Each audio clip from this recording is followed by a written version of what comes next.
to speak with you about a teaching strategy that you will find on e-learning. These strategies are used to indicate to the individual on the spectrum that there is a clear beginning and ending to tasks. As with anything being taught to an individual with ASD, consistency is important. Try to use the same language and visual support in the beginning and generalize once the individual understands the task. On the e-learning site, you will find examples of how to teach clear beginnings and endings. There is also a tip sheet that is there for you to refer to.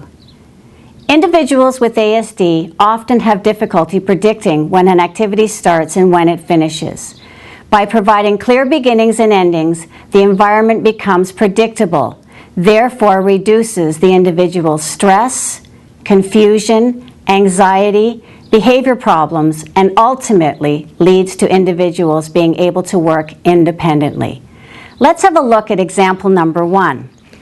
Example number 1 uses a green dot for go, a yellow dot for almost finished, and a red dot for finished. When using this strip, I would place the strip in front of the student, put down the green dot, and prompt them to get started working. As they're working along, I would give them an indication using the yellow dot that they're almost finished. And then when they do come to the end of the task, I would place the red dot down in front of them and let them go and take an activity from their choice board. It's important to be aware of that some students will not understand the yellow dot of almost finished, so you might just want to use the green dot and the red dot. Another strategy that we can use for showing students beginnings and ends of tasks is a countdown strategy. So on a shelf, you could have several baskets lined up with the numbers 1, 2, and 3. And once the student has finished the activity that's in the basket, they take the number off, put the number on the strip, put the basket on the shelf. It says now here that they're stopped or finished work, and they can go off and choose another activity to do for free time.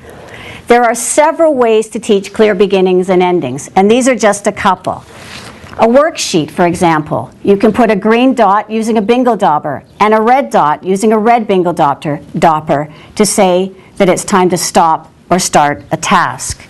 We can also use things like Post-it notes, saying start on page 24 and finish on page 28. For some of our students, we can use a green bookmark that indicates where to start reading and a red bookmark that indicates where to stop. Again, another idea